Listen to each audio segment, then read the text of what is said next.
Hello again, and welcome to Best Friends to Similar Interests, a show where two best friends share their interests every week to try to learn a little bit more about each other and about some new media that they've never consumed. My name is Tiberi. And despite my best efforts, I'm still Matt. Oh, no. I mean, I'd rather be you than me at this point. Life is so fucking weird. I just thought that was funny. We've been gone for a few weeks now, so the eagle-eared listeners who have been here for all of 3 episodes over 3 months, thank you. But I promise we'll be better about this. I like to think that there is just one person, like, looking at their phone every morning, like, where's the fucking episode? This guy's devoted himself. We have acolytes. We just don't know it yet. So there's they like secretly have. They're like, oh, I love that show, but they're like, I'm more of a Tiberi fan myself. Yeah, we just have stands. We just have people out there forming a divide in the movie theaters, waiting on us, dressing up as us. Like, oh, look at the thumbnail. I'm going to buy those glasses. Every time they see somebody in similar glasses, they're just like, could that be Tiberi? Could that be Matt? You've got the hair, but you've got more matte glasses. Sorry, nerd. And it's like, oh, no. Just random people in this one shopping mall in fucking Idaho. Every time they see somebody in glasses, this person's just walking up, like, can I get your autograph? And they're just disappointed every time. Oh, God. They're like, this signature says Tom Hanks. That's not Matt or Tiberi. God, I would kill to have Tom Hanks on this podcast. That'd be fucking awesome. Man, he would. No matter what his current project is, I'd be like, tell me everything about Forrest Gump. I'm gonna have him watch Forrest Gump in reverse and tell me his deepest, darkest secrets. like this is the scene where we actually killed people in Vietnam. Yeah, this is just like a sanitized. In all fairness, apparently the book that Forrest Gump is based on is like a lot darker, and Forrest is kind of a sinister character in ways. It's just what I've heard. I haven't read it, so.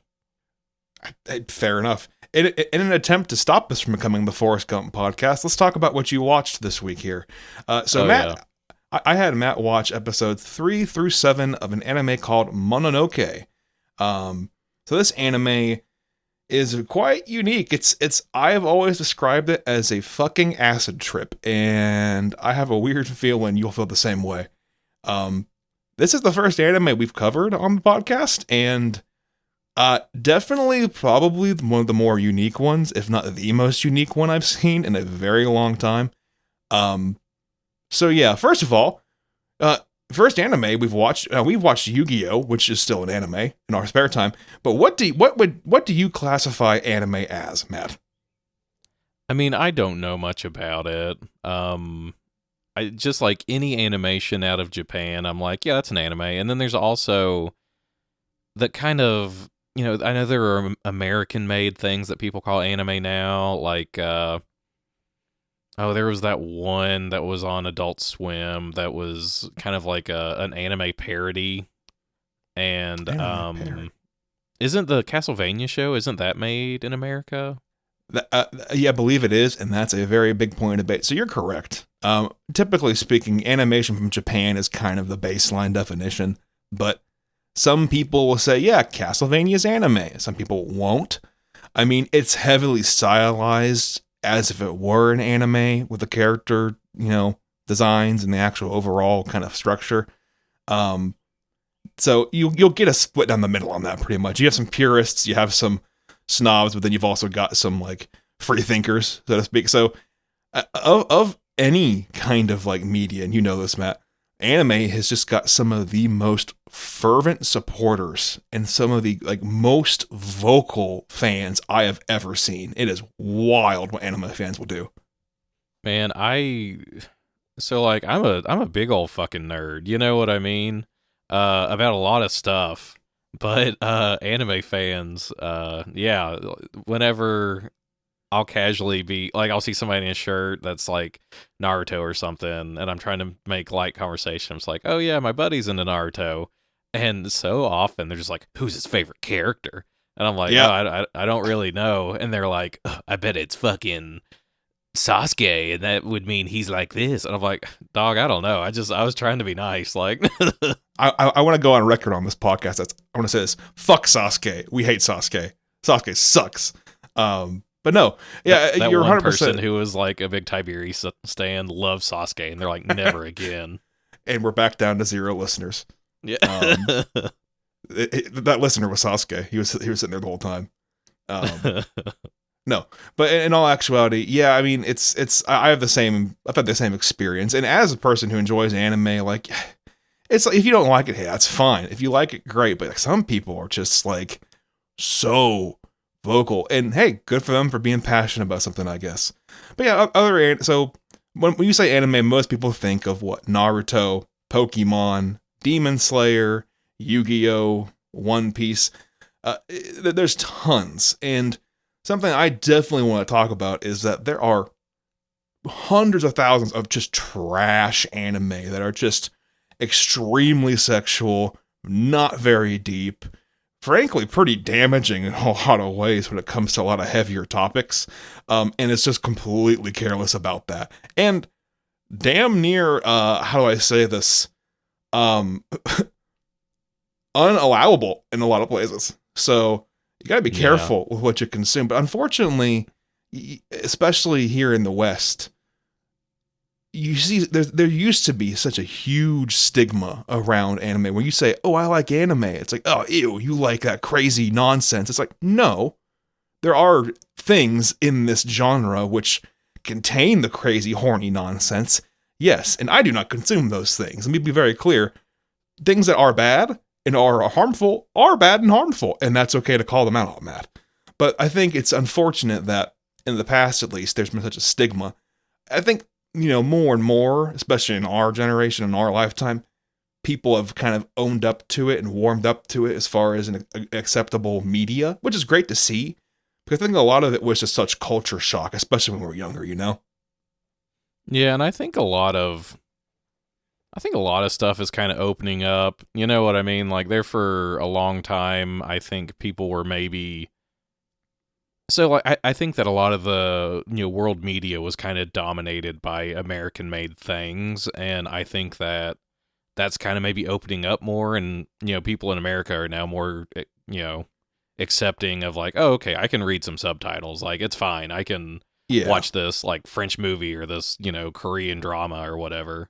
So I think that's part of it. Like, I think that's part of why, and I get that, like, there's a whole anime fandom, and, like, that's always been a thing.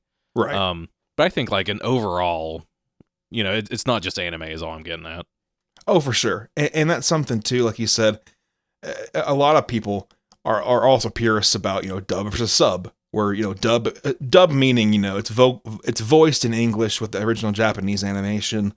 Sub meaning it's voiced in the original Japanese voice acting audio and then subtitled in English or whatever language you speak. And so there are definitely some shows, like this week's Mononoke, that, in my opinion, are just immensely better in sub.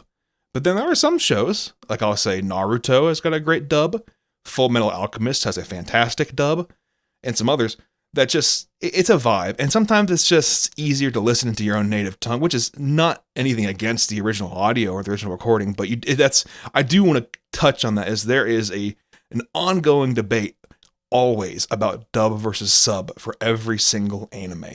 And you have some pretty strong opinions in that regard. As you know, I'm a big Godzilla fan, and I fucking love the dubs of Godzilla because they tend to be pretty bad.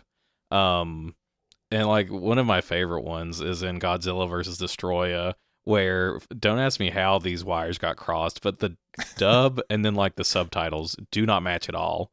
Like, there's this one part that always cracks me up where it's at the beginning and this pilot looks down and sees Godzilla and he's just like, oh, it's Godzilla. But then the subtitles for some reason just say, look at that red dinosaur. Oh my God. Yeah, it's so much that's kind of, who knows how that happens, but, and you will see them from time to time in anime, but it usually, especially modern anime, it's not so frequent. You do have shit out there like the Ghost Stories dub. I'm not sure how familiar you are with the Ghost Stories dub.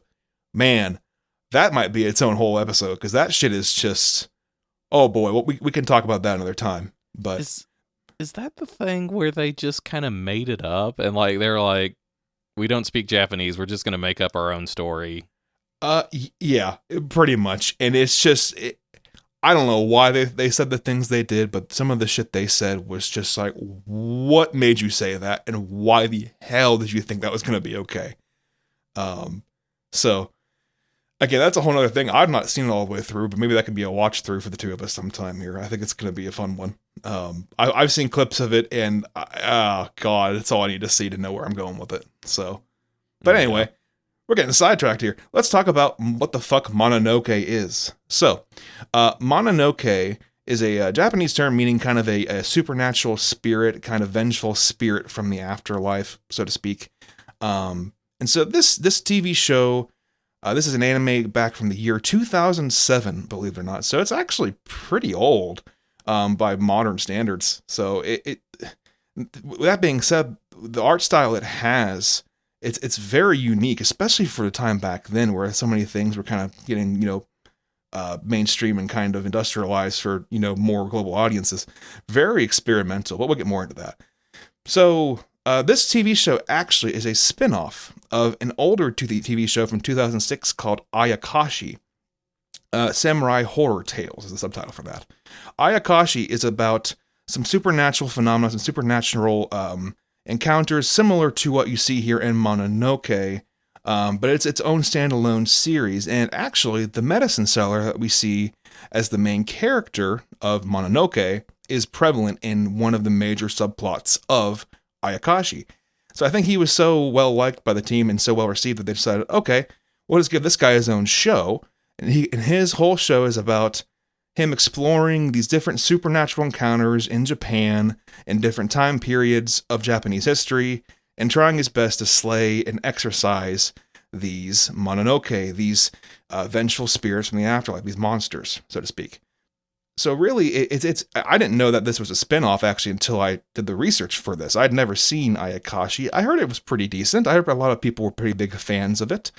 Specifically, he's a protagonist or a main character in the Bake Neko arc, which I think means Goblin Cat arc of that show. Again, I've not seen it, but I might go back and watch it with all this in mind. So basically here, this TV show is divided into separate standalone arcs where the medicine seller will actually encounter a Mononoke and the people surrounding the Mononoke and do his best to lure it out, exorcise it, and free the people of the problem. And so, again, like I said, a few things about this anime. That's kind of the basic overall premise. Now, the art style. This art style I would describe as an absolute fucking acid trip. Would you not agree? Yeah, I mean, it's really deliberate, though, and I think that it's really cool. And that's one thing that we'll probably get into later. They really go for a kabuki theater kind of look. And yes. So much of it is animated in a way that, yes, it probably saved money in animation, and like that's a good side or whatever. But it's just animated in a way that like, oh yeah, that is how it would look if it were in a play. And I think that they really committed to that, and I think it really works. No, 100%, yeah, and that's something that you mentioned kabuki. That's definitely one of the forefront themes of this show. You see a lot of the title cards, a lot of the commercial breaks. You actually have like the doors sliding left and right and closing, similar to how kabuki actors were like, entered and exit off stage. You have this kind of really high-pitched drum hit that you'll have happen with certain actions, or a chime, or a very like light bell, and it'll accentuate what's happening on the screen. And that's from what I understand, very reminiscent of that old style. I'm not super learned on the history of kabuki, but I do know it is for hundreds of years it was practiced as a very actor focused theatrical performance with song, dance, actual dramatic plays, just a combination of just a lot of talent on stage.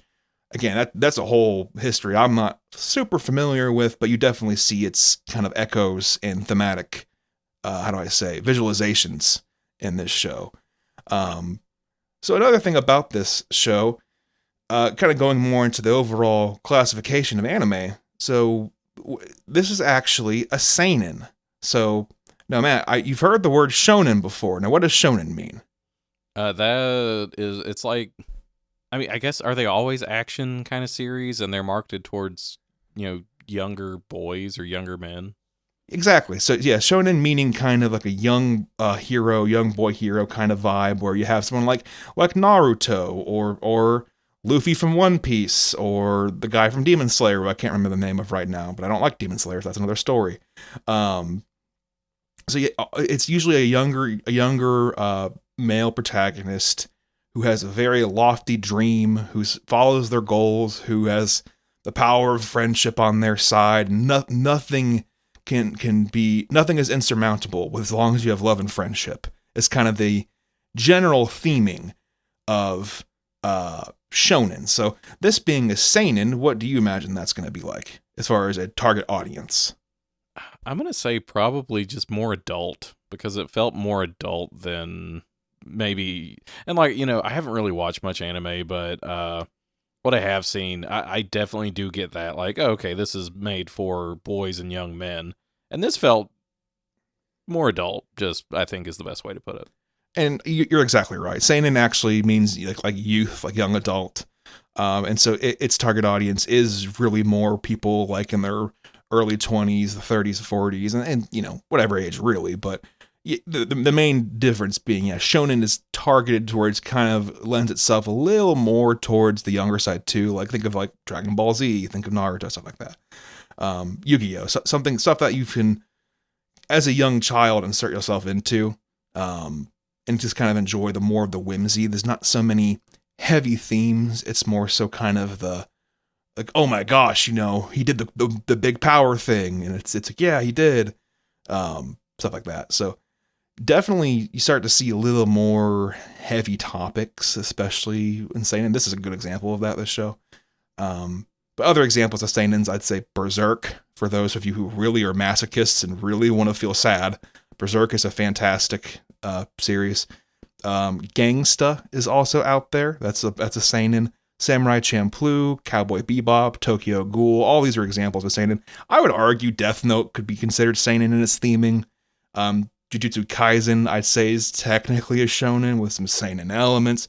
So you get a lot of overlap, really, in some situations, but that is the main difference, is you see a lot more adult themes, and you can kind of get away with a lot more heavier topics with seinens, of course, because you don't have to worry too much about the kids being, spooked off. Because I think this show would probably scare kids. Yeah, so with seinen, are there any more typical genre elements, or is it just anything aimed towards young adults? I would say, like with seinen, there's a lot of physical violence that can occur, a lot more heavy, kind of socioeconomical, personal, traumatic topics are kind of fair game when it comes to that stuff.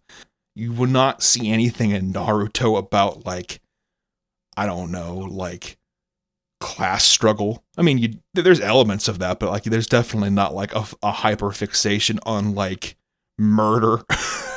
Yeah. Even though people, even the deaths in Naruto are just like, don't get me wrong, there's some serious and sad ones, but like, even the deaths in Naruto, it's like, ooh, he got him with the big knife. It's like, it's like, oof, that sucks, just but hey. Kind of bloodless. Yes, yeah, some of it's fucked up, some of it gets fucking ouch. Some of it actually gets pretty graphic. I'm like, holy shit, this is Naruto? What the fuck's going on? And you'll actually see that in Naruto. You have the original Naruto and then Naruto Shippuden, and that's kind of the big divide there. And Shippuden, I'd argue, actually is probably a little more like seinen than shonen. It adopts, because I think the audience is growing older. It definitely adopts a little bit more violence and a little bit more adult themes, as opposed to just kind of like, go fight, win. But yeah, not to say there's anything wrong with shonen. If it floats your boat, hey, whatever. But it's definitely interesting to see that kind of content divide when it comes to different topics, if that makes sense. Yes, I guess another thing to note here, this show, it is actually, I would say, described as kind of a horror show. Yeah. definitely had some aspects that going into my wife showed me this show, and she said, this is kind of a kabuki theater horror psychological thriller anime, and I went, what the absolute fuck does that mean? Yeah, I definitely picked up on some tropes and things like that were kind of more horror based and things I'm kind of more familiar with, and it makes a lot of sense that this came out of a horror anthology, and I do love that the horror anthology is just worldwide, because that's a big thing in like horror media, like horror movies, is the anthology. Right. So, with all that being said, then I guess, do you have any questions before I let you kind of take the reins and walk us through the 2 arcs? So again, I had Matt watch the Umibozu arc, which is episodes 3 through 5, and then I had him watch the Neparabo arc, which is episodes 6 and 7. So, any questions, Matt, before we get started on all this? No, I can't think of any questions right off. I'm definitely going to get you to help me with the like early plot of the first one, because I'm a little fuzzy on that. Right. But yeah, no, I'm ready to dive right in. Awesome. So, yeah. So episode 3, we start off and there's a ship sailing on the ocean in outside of Japan. So they're just kind of floating by Japan, passing through some isles there, and they're actually all sailing to Edo, and that's where we start. So first off, I do want to shout out the theme song. It gave me big, like, I don't know why, but I was picturing like a Japanese Frank Sinatra going around like this dinner room, just singing, and everybody's just like, oh hell yeah, we're getting so hyped for kabuki theater. I don't know why that's the vibe it gave me, but I was like, hell yeah, this is fucking jamming. Okay, I'm glad you like. Okay, so yeah, that's another thing I fucking neglected to mention. Okay, great. You start off on the right foot. Anime openings can be some of the hypest, coolest shit you've ever seen in your life, and endings too. But usually the openings are just fucking hype. I agree. This one's fun. It definitely is. It plays real hard in the mystery element, where it's just like, what am I even looking at? You know what I mean?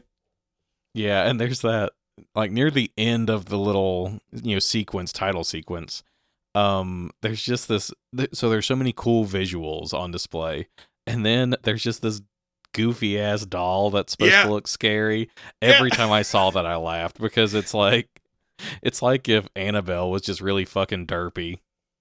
No, yeah, I was honest. I was like, I hope Matt saw that, and I'm glad you did. So yeah, and it's just like the way it goes with the music, and it like looks up. It's just so funny to me. Yeah, no, it's definitely colorful, and it's something that kind of overloads your eyes when you look at it the first time. You're like, what the fuck?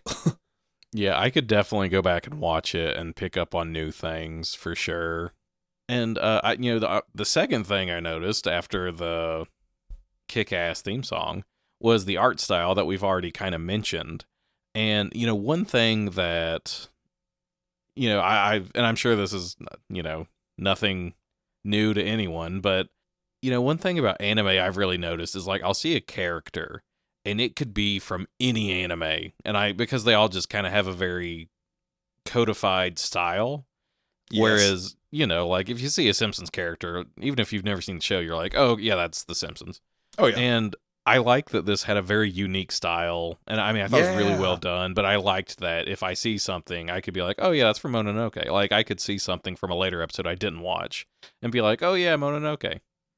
Yeah, and it really borrows a lot from those old classical Japanese paintings, of course. You see that in the art style, and especially in the harsh lines and like the really just kind of, I don't want to say clashing, but just very diverse coloring, and just very kind of, you almost have this kind of layered printed graphic feel to it, where there's so many layers of things happening, where part of the screen will be obscured, but that's completely intentional, or like the shot may be like way off, or someone's facial expression may be in a really strange pose with like a very strange, like not strange, but just very exaggerated how do I say, proportions of the features. And a lot of that you'll see in old art too, which I think is really interesting that they're combining that with the kabuki, with these kind of modern tactics and this horror elements. So like I said, this is just such a fucking unique show in so many ways.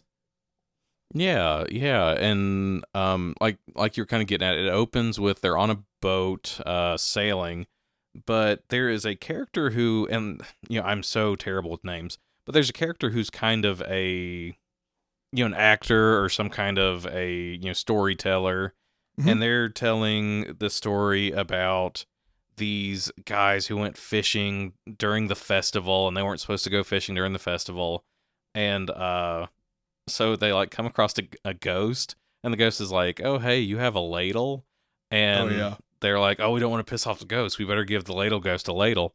And the ghost is like, "You fucking idiot! I'm gonna ladle the ocean into your boat and sink it." And they're just like, Yeah. "Damn, ladle ghost, you got us again."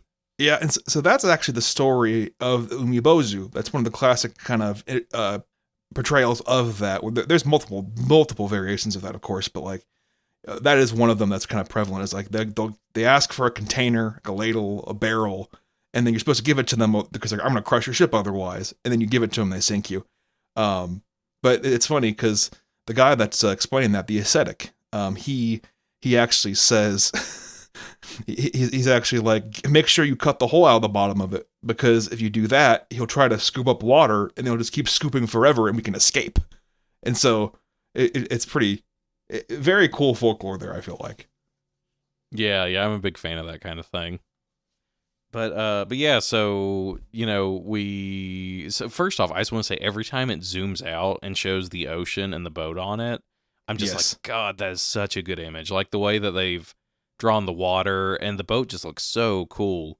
And I Yeah. think that I love the setting of this first arc because the boat is just such a well realized place that is really interesting and just really cool. And it's cool because it's almost like an MC Escher painting inside. Yeah, there's all these neat features. Like there's I mean, not a koi pond because he has goldfish in there, but it's like a Yeah. goldfish pond inside the boat, Yeah. and he's just so fucking proud of those goldfish. And I mean, I don't blame him. It's really cool. Right. So I guess before we get too far with the actual plot here, we'll go over the kind of main players here. So you've got Kayo, and she's a servant girl for a family in Japan, and she's kind of sailing on the ship here. She actually knows the medicine seller from Ayakashi. They were both in that arc from Ayakashi, so that confused me when I first watched it. But that's how they know each other, and that's why she's kind of like, oh yeah, I remember you and what he does and all this stuff. There was Genkai. He is a respected Buddhist bishop. Sogen, his apprentice monk, following him. Hyoe, a very young samurai man with a kind of like almost kind of ghost vibe. He looks very like disheveled a lot of the time. And he's got this sword. He's got the super famous sword he wants to take to Edo called Kanesada. You've got Genyosai. He is a minstrel. And then you've got Tamon, the owner of the ship, and Umi Zato, and he is actually a character we'll get to later, but I don't think he is mentioned by name. So those are the kind of all the people on the ship who are major players here. So it's important to kind of know them. And like you said, the ascetic is actually the one who is explaining this story of the Umibozu as we open up. But then things kind of start to get a little more complex from there. Yeah, and as you're kind of talking about the characters, I think that it really effectively used kind of archetypical characters, because in a something like this where there's going to be like a 2 or 3 episode arc, you're not really going to be able to dig into like all these characters and be like, oh, okay, this is everything about this character. But Right. it very effectively is like, this is the samurai. He has a famous sword and he has killed all these people. And it's like, okay, that's really all I need to know right now about this Right. person. I agree. It only shows you what you need to know, which I think is effective. Yeah, I thought that was a really good use of, like I said, archetype. I thought that was really well done because like I said, I don't remember the character names, but I'm like, oh yeah, that's the guy that owns the boat, and that's the samurai. So Yeah. they really stuck with me in that way. Sure. And we are introduced to the medicine seller, and I just thought it was so funny. His first like words he says is he's just like, the wind, and I'm like, what? Okay, man, like. He's a weirdo. He is, yeah. Man, I know this is kind of a chicken egg kind of dilemma with westerns and samurai movies where I don't, I know that they both influenced each other a lot. Who knows?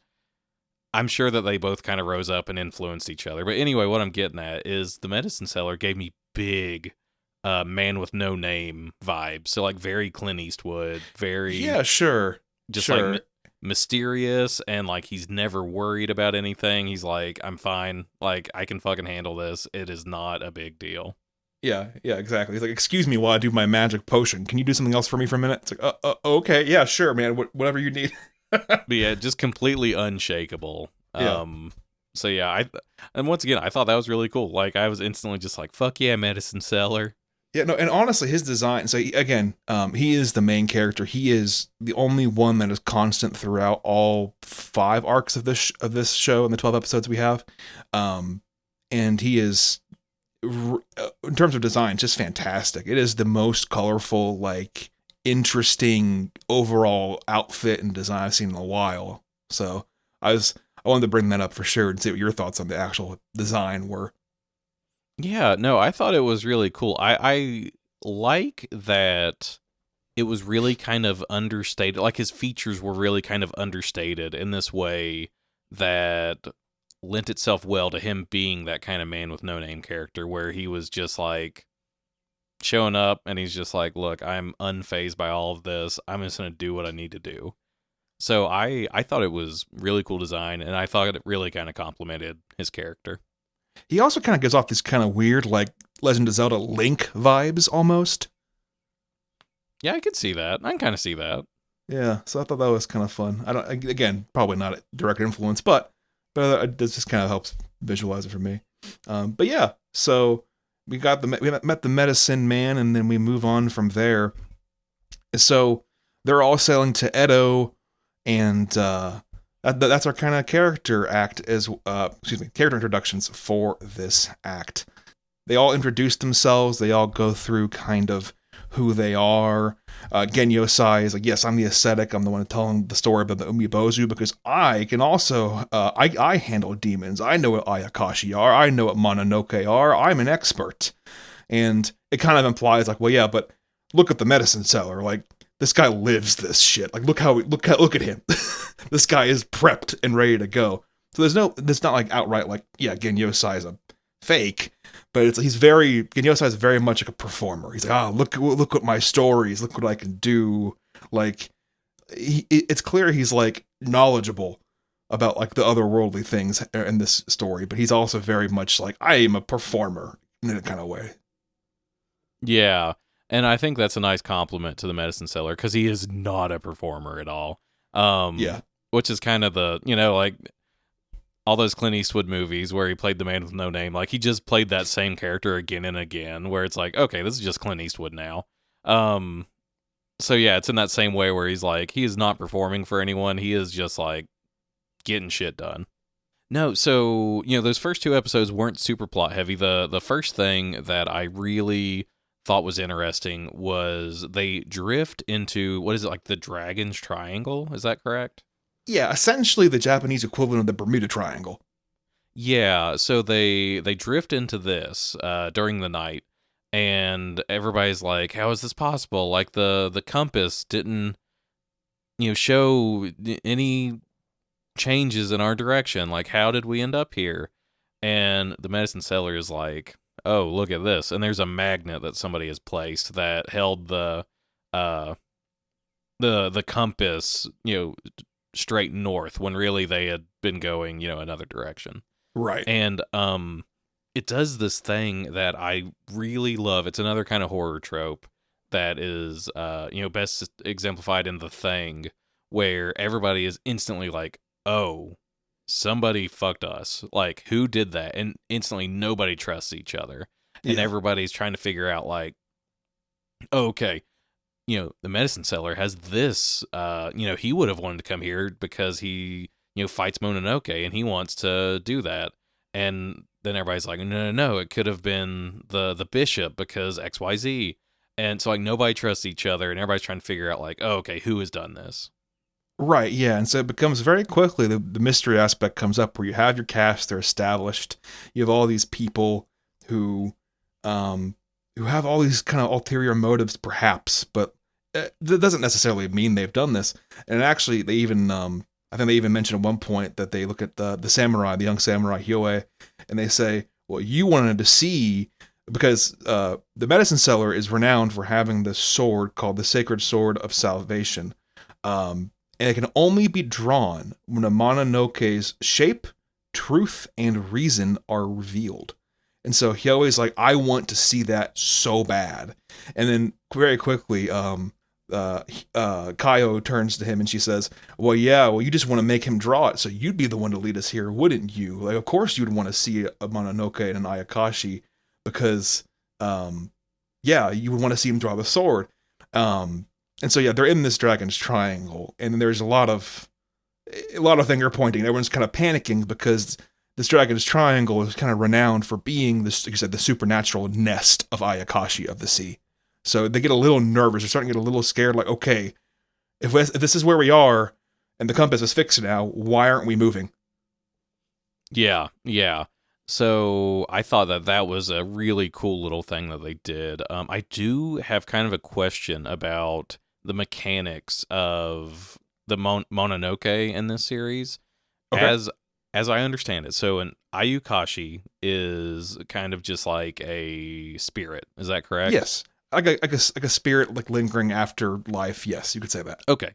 And then they become a Mononoke when they essentially latch themselves onto a person with like negative emotions. They like latch themselves onto these negative emotions, and then they're a Mononoke. Is that right? Yes, exactly. So Okay.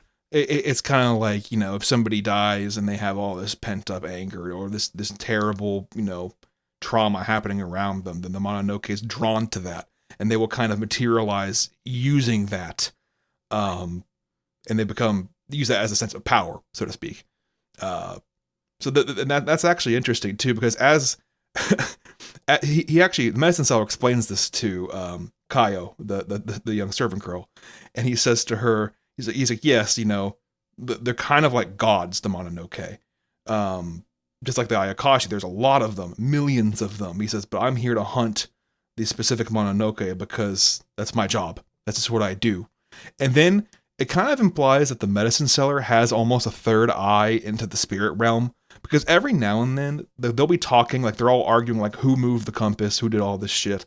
And then every now and then the medicine seller will just be like, you know, the Ayakashi have their ways. And then he'll just kind of like, he'll do like a little bell and it'll like ding, and they'll to teleport to a new image, and he'll be like on the ceiling looking down while everyone else is sitting down.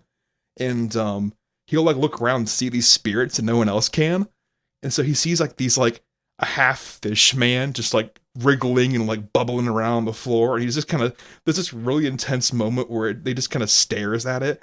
And then the kind of static background noise rises and rises, and it pans right back to just kind of the normal scene. And it does that pretty frequently. Yeah, yeah. I remember I had some questions at first before it became a little bit more apparent what was happening. But yeah, and I thought that was effective and like a very kind of horror thing where we'll just hard cut to something just kind of unsettling. Yeah. And it's like, okay, what the fuck am I looking at? And once again, the medicine seller is just completely unfazed. He's just he's like, oh yeah, I just see these fucked up ghosts, whatever. Yeah, no, it's wild. So, I guess moving on from there, I'll let you take over. They start drifting further into the Dragon's Triangle. Yeah, so there are, kind of the first big thing that happens is these chains kind of are like going all through the ship and like start lifting the ship up towards this like kind of an eye in the sky. Yes. But like it's kind of abstract. And that's the scene where everybody's freaking the fuck out, and the medicine seller is just like, y'all need to calm down. I'm making a fucking potion, like it's fine. And and they're like, what are you talking about? This is the scariest thing I've ever seen. And he just like instantly is just like, throws the potion or whatever, and just takes care of it. And everybody's like, wow, thank you so much. And he's like, yep, I'm great, but I can only do that trick once, so we're going to need to figure some stuff out. And once again, they're just like, oh my God. Yeah. And so, like, My wife called that thing in the sky the ghost dung eater sky ship, which I thought was pretty funny because it did look a lot like dung eater. Oh yeah, yeah, it kind of did, didn't it? Actually. Yeah. So yeah, and it's like you said, it's just this kind of chaotic scene where there's all these like just fucking chains pulling and like just everywhere, just a lot of movement. And like you said, the medicine seller's just like, "Yep, give me a minute, calm down." And he's kind of working together with the ascetic, and they're both just kind of like they're both kind of talking through it together, which again shows that the ascetic is like he knows what he's talking about, and he's being honest. But it's also like he's nowhere near as like spiritually powerful as the medicine seller. Yeah, like once again, he's just kind of a storyteller. Like he knows about this stuff, but he's also not like a fucking, spirit warrior like the medicine seller. Right. So it's just a different skill set, So quickly after that is probably one of my favorite scenes in this arc. And I think it's pretty fun one. I was pretty into it immediately. I was like, all right, let's see what they say. Are you talking about the little fish man? Oh God, I'll let you talk about it. So yeah, they kind of continue this debate of like, okay, now that that's been solved, we still need to figure out who the fuck put us off course. We really need to start talking about that. And Kaio is even asking the medicine seller. He's like, did you do it, medicine seller? Like, I wouldn't expect you to because I know you from before. But she's like, did you do this? And he's like, maybe I did. Maybe I fucking didn't. I don't know. And then he's just like, no, I didn't. But let me explain to you who I think what could have happened. And so pretty quickly they get interrupted. Yeah, okay, so this is when the Fishman comes in, right? Yes. Oh, I fucking love the Fishman. He just kind of, so there's this like bridge on the boat that goes over. Yeah, on the deck, right? On top. Yeah, and he just kind of like waddles over it, and everybody looks over, and he's just like, "What are you afraid of?" And then very quickly the ascetic's like, yes, the ghost Biwa fisherman. We must answer him because when he asks us our fears, or else he will kill us. And it's like, oh, Jesus. Yeah, so I'm trying to remember. These were really cool. I really liked this part. So the samurai is just very much like, there's nothing in this world I'm afraid of. Yes. And the Fishman is like, okay.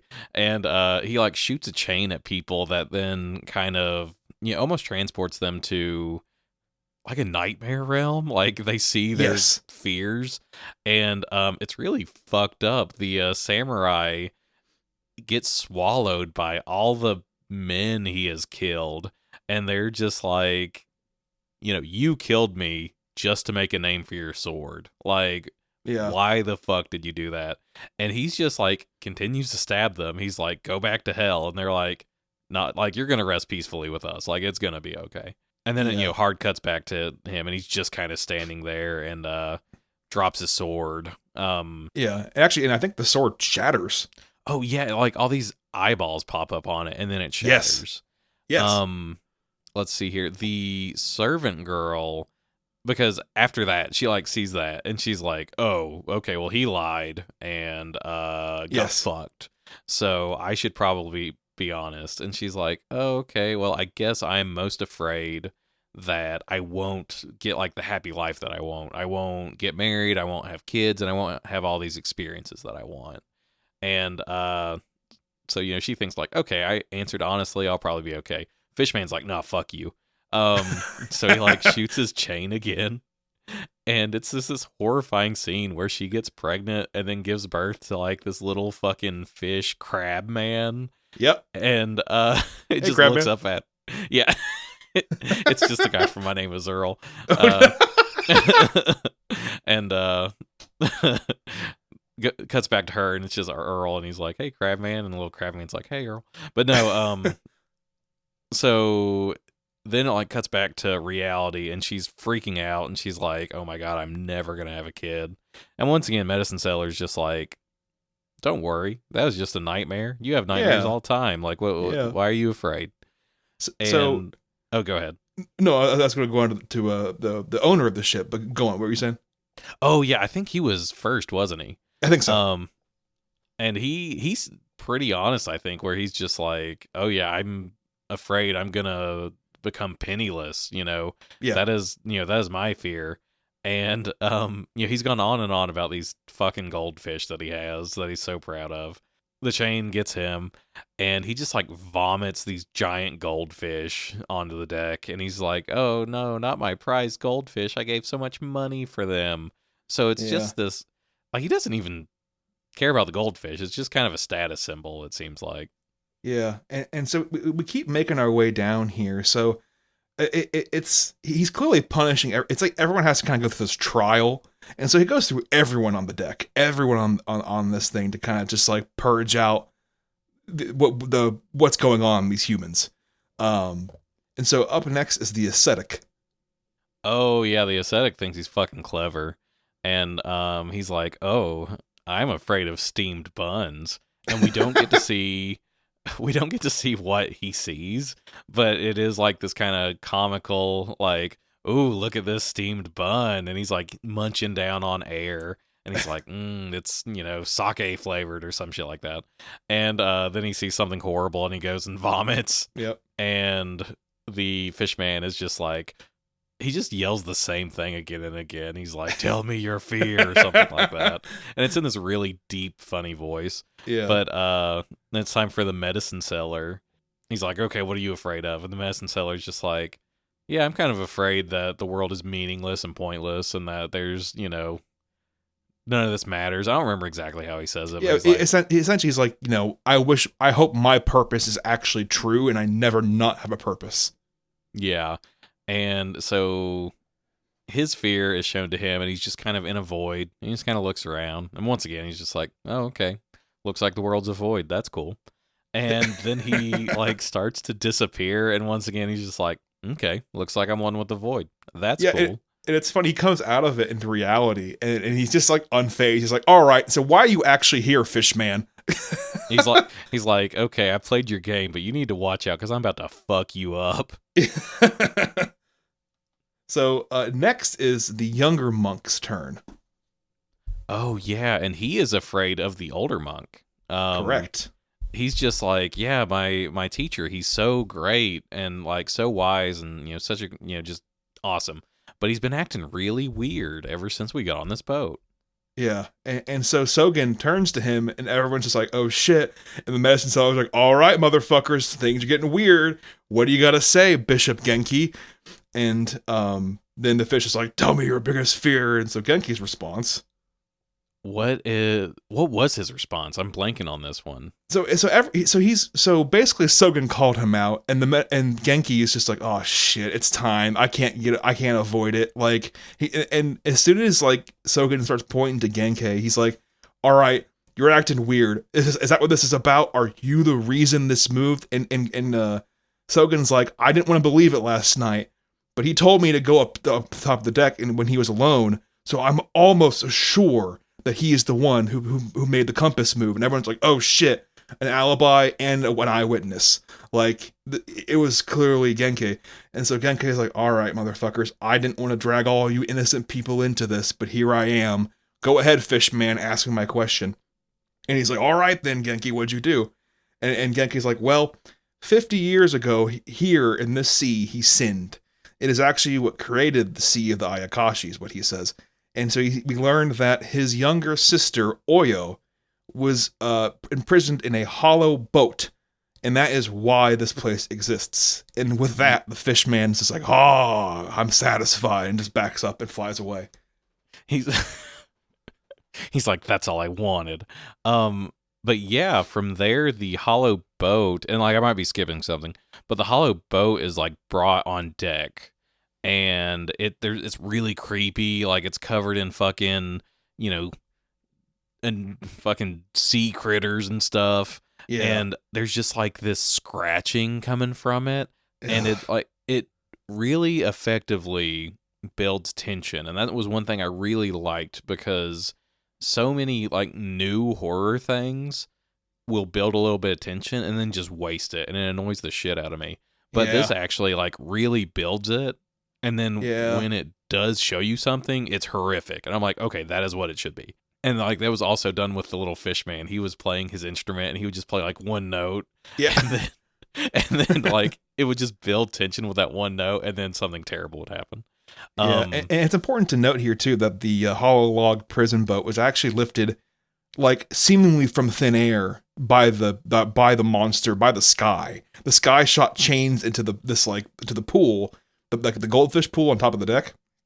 You basically it turns to blood, the water, and then out of that, like in a, it doesn't make sense physically, of course, because it's like this apparition's like turning this body of water into a deep ocean, and they pull from the top deck like this big disgusting ship, like you said. So it's important to note too, like that's something that like the spirits are doing this. It's bringing it toward them and like showing like, look what you've done, Bishop Genkei. And like the whole time Genkei's just standing there praying like, oh fuck, oh fuck, oh fuck.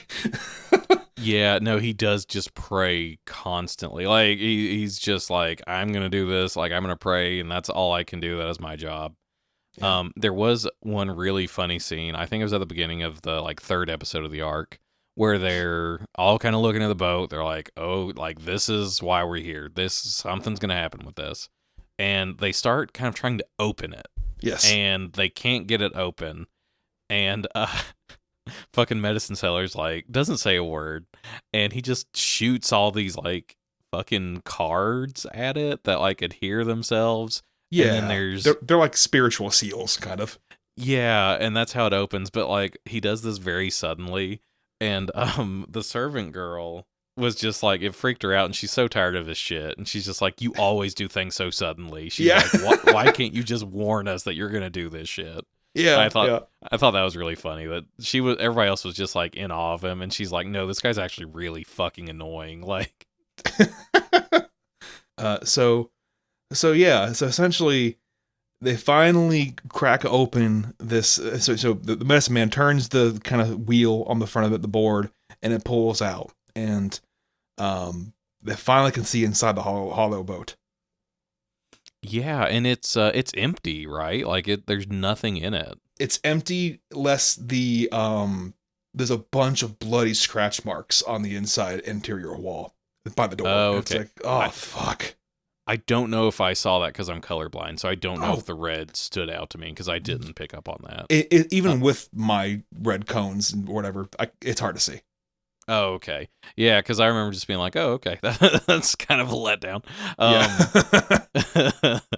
But yeah, so am I missing anything if I kind of dive into the story of how this has happened? So basically, yeah, it opens up and they basically, right before we get into how that happened, the medicine seller, he like kind of announces everyone, he's like, hey, motherfuckers, I know what I'm doing here. I can tell you something. My little like detector compass tool is telling me that there ain't no Mononoke in the boat. Let's figure this shit out because I think I might know where the Mononoke is. Yeah, and then Genkei, is that how you pronounce that name? Genkei, yeah. Genki. So Genki is like, okay, let's gather around. I'm gonna tell you all the story of this fucking hollow boat. And basically, he had so his parents died at sea. Their boat sank, and it left him and his sister, who was like 5 years younger than him, yes, together. And like they didn't have, they're orphaned, and because they only had each other and there weren't any other kids that were their age, really, they just became very close. And it then gets kind of weird, where he's just like, oh, I just loved my sister and I wanted to be one with her. And he said they were too close. He's like, maybe too close. And it's like, oof, ick. And because of this, because they were too close, everyone on the island's like, okay, dog, you're creeping me the fuck out.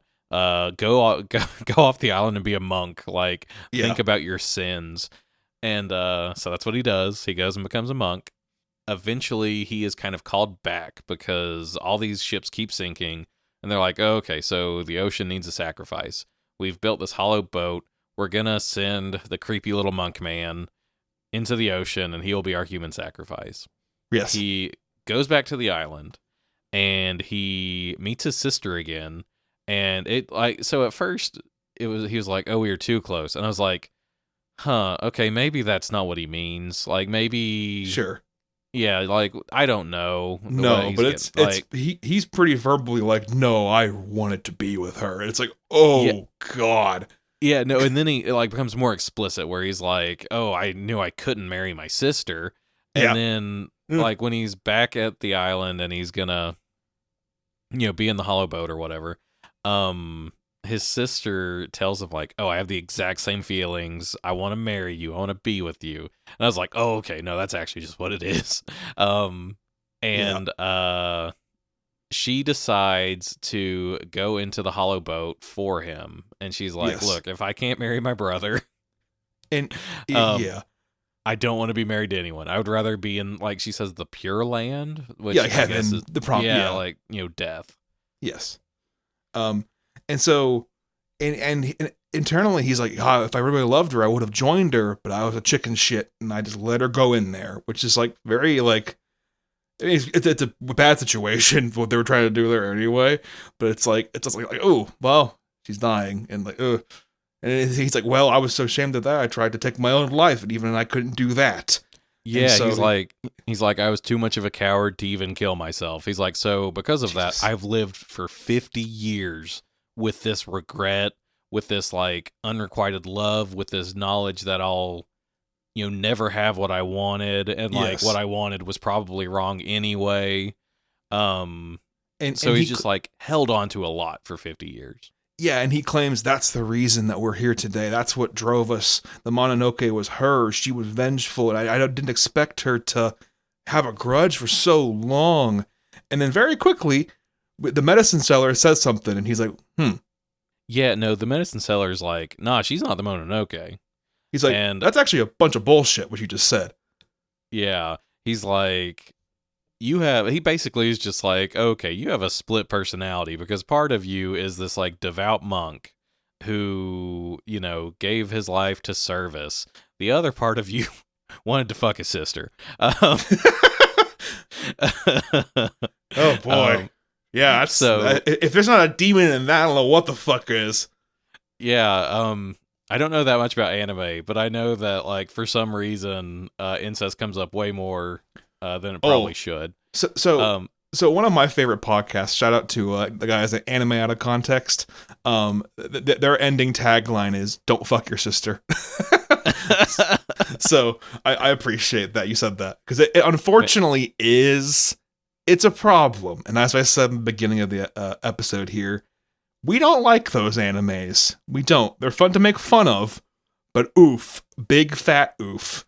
And like I came away from this arc kind of two minds, because basically what happens is like, so his dual being was the Mononoke, and that's kind of what gave rise to it. The spirit has latched on to all of his regrets and all of his desires and all of these things. And actually, if I can interrupt you, I'm sorry.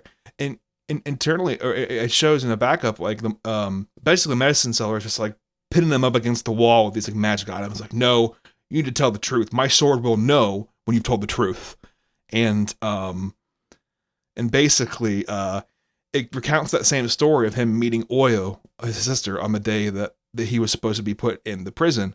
And she's like, I'm going to go in there. And it actually gives his real thoughts. And his real thoughts are like, this dumb idiot, she's going to go in my stead? Jackpot. I don't give a shit about her. He even says, in fact, I don't think I ever loved her. What you heard was probably just the shitty evil inside of me trying to make excuses for my own greed and my own selfishness. So he actually never really had an affection for his sister from his side. Whether she did or not, it's another question, but...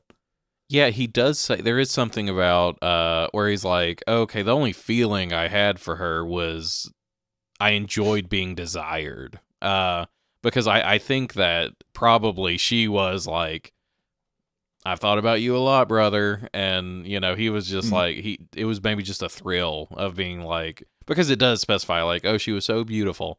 So, it maybe is just this thrill where he doesn't even see her as his sister. He just sees her as this like beautiful young woman.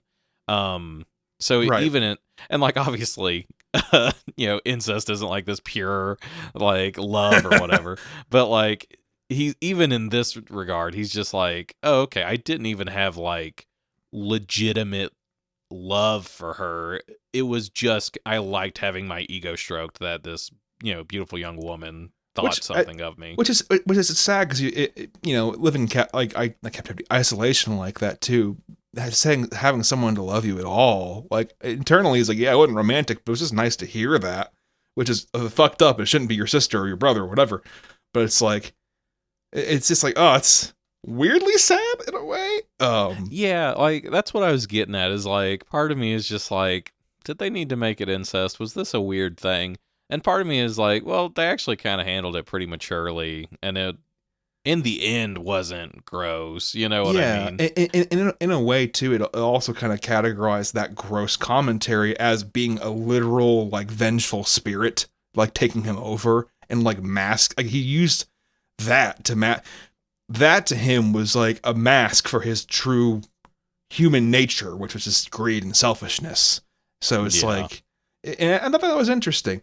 So yeah, like you said, the medicine man kind of exercises him because he knows the shape of it. It's inside of Genki. He knows why it was born, and he knows the reason it's there.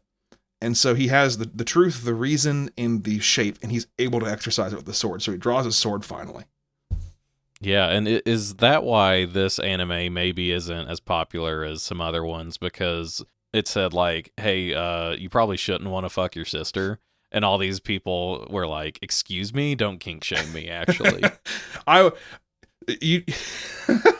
Unfortunately, you have some crazy ass weebs out there who do not care if his sisters or not, which is sad. I think is that, if that's a legitimate question, no, I don't think many people. No, I was trying to be funny. I'm being a shithead. No. You should know by now that 90% of what I say is just me being a shithead. No, it makes sense though. But no, so okay. In your defense, that's a fair question. You have to ask that sometimes. Yeah, some of the shit I've heard the anime out of context guys cover is fucking wild.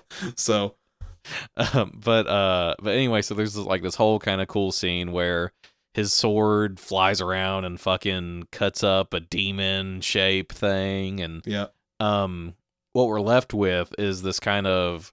So Genki is like still on the ground, and he's kind of, you're seeing half of him, and then the sword cuts up the like big darkness, the shape of, the demon or whatever, the Mononoke, and this kind of, feminine shape, kind of outline falls down and merges with Genki, and then we see what I guess is like the real Genki. yes. And it, I guess they're kind of androgynous, and it says like, oh, brother and sister are now one. So it's kind of this way where like, oh, okay, they are one. They get to be with each other, but like the taboo of incest is now gone, thankfully. Right. So, like I said, it was weirdly, it was still kind of strange, I was just like, oh yeah. Okay. But I was like, oh, okay, this was actually mature. This wasn't like trying to get a thrill thing. This was like, no. Oh, okay, we're gonna, bring these two people together in a way that alleviates this man of all of his regrets and all of these, anxieties that have driven him for 50 years. Yeah, because it's a fucked up situation, but I think it's kind of, so, and like you said, I don't think the show exonerates the incest at all. In fact, I think everyone, when he's kind of confessing in front of everybody in a group, everyone's just kind of like, holy shit. And even his own apprentice monk is like, how the hell are you even able to have these just terrible thoughts? Like, what the fuck is wrong with you? And, there's that part. Oh, you go ahead. No, that's it. Oh no, Genki is just like, he says that, and Genki's just like, man, I'm sorry that you were assigned to me. I know I'm a piece of shit. Yeah, and it's yeah, it's very much like, oh, I don't think it's being like, ooh, look at the brother sister thing. It's just kind of like, oof, that's a bit weird. Yeah, and like that's kind of, sometimes people are like, oh, Game of Thrones had incest and it was weird. It's like, yeah, it was weird, but also they showed it as weird. They weren't like, isn't this hot? They were like, man, this is pretty fucking gross, but that's what they're doing. Yeah. So, and honestly, I don't know. Like I said, it's a fucked up situation. And yeah, you could say Genki was guilty, and he was. But it's also just kind of a nice allegory for like how guilt can literally change you inside and out as a human being, especially over 50 fucking years. And so it's like, it's crazy how, like, because it happens every day. Like, people can bottle this shit up for like 50 fucking years, and then like they can transform themselves like really late in life. And that's a positive thing, I think. Yeah, and that was kind of a theme in both of these arcs of, you know, people maybe putting, you know, like literally in this next one, you know, putting on masks. Yeah. But, you know, letting, like I said, these anxieties and things drive them and presenting in a certain way that they think is, you know, maybe exonerating them or at least hiding what they think of as like they're, how fucked up they are. They're like, oh, okay, well, I'm gonna do this other thing that at least people won't know that I'm like this, you know? Yeah, I would rather people think I'm a sister fucker than... Okay, I don't... No, I stopped myself. I'm not saying this on recording. Genki would rather people think he was incestuous than actually be a shitty, selfish person and let his sister die for him. Like, nobody wants to own up to that. But that's in his mind how he coped with it, and it turned into a literal demon, which is, you know, crazy. But that's kind of the whole point of the show. It's like, this is like an exaggeration, of course, but in a really interesting depiction. But it's also a good discussion, I think. Yeah, no, I liked this arc quite a bit. Like I said, when it all of a sudden when it was just like incest, I was like, wait, what? Yeah, us too. Don't worry. But it's like, you know what? I'm gonna give you another chance, Mononoke, but you're on thin fucking ice. But no, I liked this arc. I ended up obviously liking the, you know, kind of the theme or the message or whatever. But I just loved the art so much of the boat. Like, I thought the boat was such a great setting, and you know, it just looked so great. And I thought that the tension was done, you know, like built really well, and then, you know, used effectively. So yeah, there was a lot I really liked about this arc. Well, I'm glad to hear that, because this is something. Because, like I said, you've never seen anime before, as far as the very slight things I've shown you. So this one, to me, was like, boy, we're going in deep on this one. This could either go well or bad. And so I'm glad you enjoyed the first one. It's definitely something that my wife showed it to me, and she was just like, we watched the first episode, and I looked at her, I said, what the fuck is this? And she went, do you like it, though? And I went, yeah. I'm going to keep watching. That's... You know, I think even at the very least, even if you watch this and you don't like it, it's interesting. Yes. Which, you know, is way better than safe. You know, like, you could make, and, you know, like, obviously I'm not going to like call it a certain anime because I don't know enough about it, but like, I think it probably is easy to churn out another kind of young boy action series that is, you know, very derivative. Demon Slayer. Yeah. Demon Slayer. Oh, okay, so yeah, like, you do Demon Slayer. It makes a lot of fucking money. Or you could just do something interesting that a lot of people probably won't like, and that's okay. Like, you know, at least you've done something cool, you know? Yeah, no, I'm glad to hear you say that, because that's something too. Like, you do have to be aware, like, of the industry and be like, well, you know, how much of this is pandering? And I will shit on Sword Art Online all day on that shit. Oh my fucking god, that is just like, come the fuck on. We will not be watching that in a good light on this show ever. So. No, man, sorry, guys, I will absolutely rip into something. But no, like, I had a creative writing teacher in college who would always tell us, like, unless half the room really dislikes what you've done, you probably didn't do anything that interesting. He's like, so when people react really negatively, that's kind of a good thing. Yeah, I agree with that. Yeah. But yeah, so very cool. I am ready to go on to the next arc if you are. Hell yeah, the Noporo Bo, which literally, in translation, means faceless ghost. I mean, obviously so. So a little bit of background on that. Faceless ghost, faceless monk, depending on the translation. Basically, they just will try to scare people. They're just little shits that will just, as entities go, they will just go around the Japanese countryside into festivals, wherever the hell they are, and they could be a person, and they'll just like wipe their face away and scare the shit out you.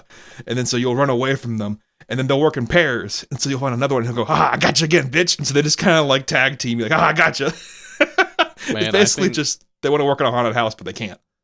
Yeah, I was about to say, I think that my ideal career path is just walking around the countryside of Japan and jumping out of bushes at people. I would love that. Unironically, it's very funny. So that's kind of like from what I read at least on them, they're not really like incredibly malicious. This is kind of a twist on that, I think. This kind of the basic background for it. But yeah, so we open up here and we are in a jail cell with a woman and a man we know already. Yeah, so we're in a jail cell. The medicine seller is there with a woman. She is to be, what, isn't it like crucified? Yeah. Because she has killed her husband and his whole family. And she's like, it's that classic, like, oh, what are you in for, medicine seller?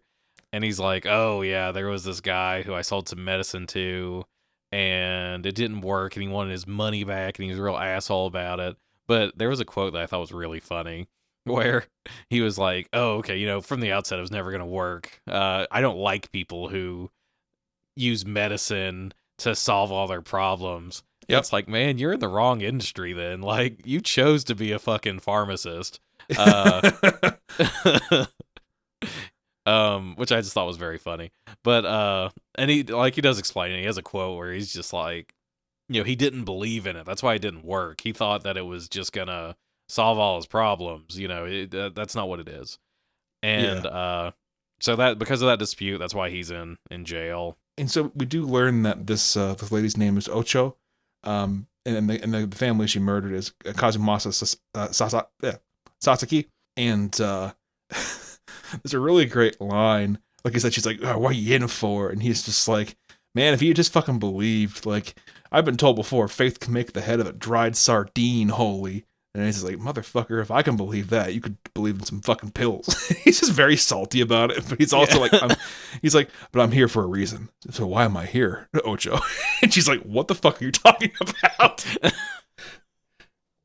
Imagine if somebody broke into your house and woke you up and they're just like, why I'm here. Why am I here? And you're just like, I don't know, take my fucking TV. And he's like, no. You know why I'm here.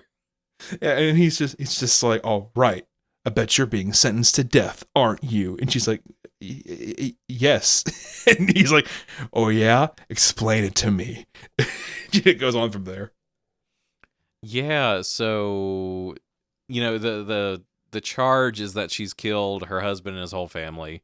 This one was kind of a mind trip because it did this thing where it kept kind of showing the same scene again and again. And you had to kind of take away little pieces each time of like, oh, okay, this is what's happening. She thought that is what happened, but actually this is what happened, or this is what can be changed, or just whatever. Right.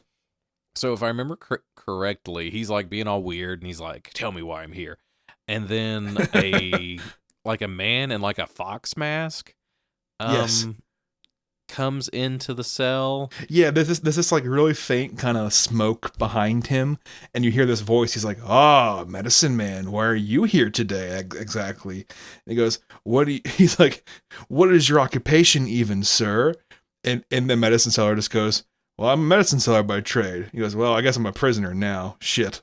He's like, "Well, never mind. I can't be honest about that one." And so the smoke spirit like barges into the cell and unlocks it. And the medicine seller is like, "Don't leave, Ocho. Like, you need to stay here. Do not leave this place." Yeah, and he keeps telling her like, if you want to leave, this is a prison. If you want to stay, this is a castle. Right. And so anyway, the spirit in the fox mask, he tries to do his sword. He's like, "Oh, you told me the reason and all this stuff. Well, you fucked up because I have this magic sword." And his sword just kind of chatters its teeth like, "What do you think I'm going to do, man?" And he's like, "Oh, okay, I don't know your form, actually." Yeah, exactly. So it's like the fox mask guy is just like, "Yeah, well, I have a mask on for a reason, don't I?" And he's like, "Oh, shit." And so the medicine man's got his pants down. He's like, "Oh, shit," figuratively. He's like, "Oh, you got me, motherfucker." And, no, he's got his pants down literally. It's one of those cells with like just the toilet where everybody has to watch. Oh God. And he's just like, "Give me some privacy." But anyway, So he does this like thing where he wipes away the medicine seller's face and like is a mask and it falls off. Yeah. And I was like, oh wow, somebody actually got one over on the medicine seller. Right? And he, takes Ocho and they run away. And there's this whole scene where the spirit in the fox mask is like, Ocho, like you know I did this. It's because I love you and I want to marry you. They have this little, and like it all happens very quickly, and it's kind of like cutting around, and they have this ceremony and they're married, and it shows all these masks on the wall, and they're like, oh, you married Ocho? She's so beautiful. I envy you. I envy you. And Ocho is just like, oh my God, like I'm so happy. Somebody's being so nice to me. Like I have a husband that loves me. Right. And it's kind of like, it's important to note here, like the fox spirit is like, he's pretty much like, he's in this kind of weird, like picturesque, like painting world. And he's like, oh yeah, I'm going to give you these nice clothes. I'm going to give you this nice house. I'm going to give you all this. And he's voicing all those masks on the wall. And he's like, oh, look, we love you. Oh, yes, we do. Oh, your wife is beautiful, Fox man. Oh, yes, I agree. And this is in stark contrast to that scene that keeps popping up over and over. And every now and then it will just hard cut back to that scene with Ocho. And she's, and it keeps cutting to her when she's living with her husband that she murdered. Yeah, and she has dropped a cup, and her husband is like, "What's taking you so long? I said to bring us some sake." And so he's doing that, and his brother and his brother's wife are there, and they're asking like, "Why did you marry her?" And he's like, "Because her mom was crying, and she's such a loser, nobody else would, so I guess I had to do it." And the brother like continually is just like, oh, I hope she's at least good in bed. And it's like, worry about yourself, dude. Like, why the fuck are you talking about your brother's wife, you fucking weirdo? And it's very much a comment. It's just like, fuck, this is really shitty. Like, this is really terrible situation she's in. Like, yeah, like everybody's just terrible to her. Yeah, in this family, everyone is terrible to her. Like, it is just, she is pure like garbage. And it's very much sitting with her. And it kind of implies, like, yes, this is what drove her to do the violent act of murder.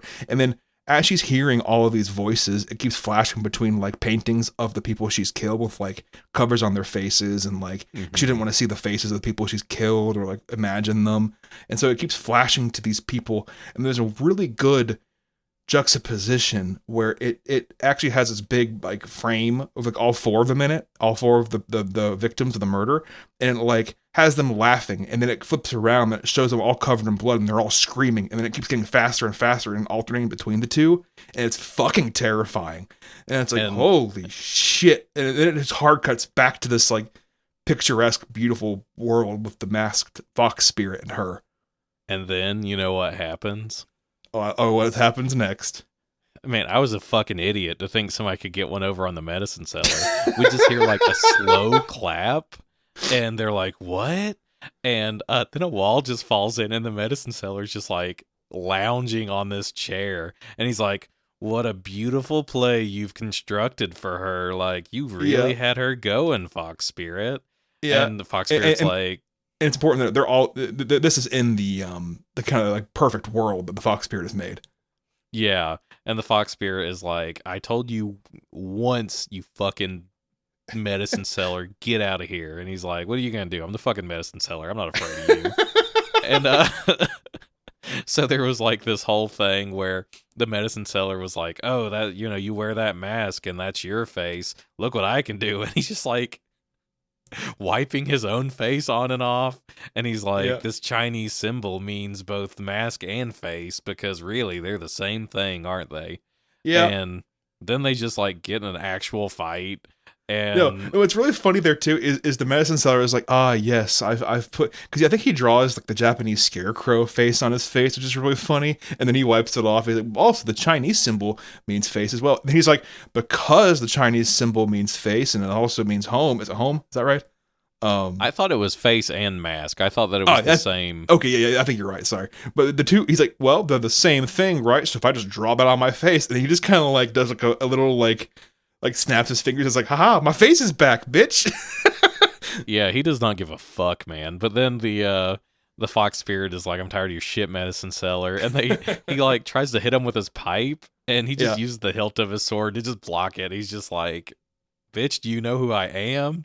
And he like, I don't remember what he does exactly. He does some kind of magic shit. And the fox spirit is like bent over backwards, like, oh my god, the medicine seller's fucking me up. Yeah. And then his mask falls off, Yeah. and he just like shoots out some fucking gauze out of his hand and mummifies the mask. And he's just like, okay, mask, I'm gonna show her what's really going on. You need to shut the fuck up. It's actually interesting because, like, as the mask falls off the fox spirit's face, the fox spirit like retreats into the mask, and because the medicine seller's like, I can see your real shape now, motherfucker. Your mask is off, and he's like, haha, yeah, right, bitch. I would never show you my face. I'm just still a mask. You'll never know. And then medicine seller's like, all right, bitch, shut the fuck up. And he just like wraps him up in this gauze completely where he can't talk anymore. And like the whole time he keeps yelling like, no, don't listen to it. Medicine seller's like, man, you're making this worse for yourself. I'm gonna fuck you up. So and like I said, it gets really kind of weird where we keep seeing that same scene with the sake, and Yes. the So I'll interject seller, one more time. I'm so sorry. Oh yeah, you go ahead. So at this point, the medicine seller's like, all right, he's lying to you. All this shit was fake, Ocho. He's like, all this shit is fabricated. I want you to figure out what's really going on with your real emotions, and we can exercise him together, okay? And she's like, okay. And and so basically he's like, all right, let's do a kabuki play within a kabuki play within a kabuki play. You're in this fantasy world in this kabuki play show. Now let's do a little play for you. This is called The Life of Ocho. And then, like you said, it goes through these pivotal scenes in her life in like 3 or 4 acts. And so it kind of revisits them and gives you a little more context, and the medicine man kind of interjects each time. It's pretty interesting. Yeah, so and like I said, I'm gonna mess up because it all does like repeat itself and all this stuff. But the basic gist is that she sees these pivotal moments through her life, and she sees the masks that she was wearing and that she saw in other people. And he's like, look, you were never being yourself. You were being what you thought you had to be because you saw these people in these ways, or they asked these things of you. And like the first one is, she's playing on this instrument, and her mom is like, wow, you're so talented, you're so great, you're so pretty, like you're lucky you were born pretty, because now you can marry into a wealthy samurai family. Even though we're not wealthy, you can marry above your station, and we have a way forward. And then her face, like her mask, is that of like, just like the ideal daughter, and she's like, oh yeah, mom, I'm gonna marry a samurai, it's gonna be great. And we then kind of see the same scene again, but she messes up on the instrument. And it like turns into a demon's face on her mom, and she's just like, basically just like, if you fuck up like this, like she's like, if you fuck up like this, do you think a samurai's gonna marry you? Do you think you're gonna rise above the station? And then the medicine seller is like, okay, watch very carefully what you do. This is what's important. And there's like a spirit, like her true self, wants to just go be a kid, and like she's just like bouncing a ball, having fun. But her, what she really did or whatever, the mask that she wore, is she's just like, oh, I'm so sorry, mom, I'm gonna work harder, I'm gonna do this stuff. And he's like, look, you wanted to please your mother, and it's not that she didn't love you, it's that she was in a bad situation and she did what she thought was best, even though it hurt you.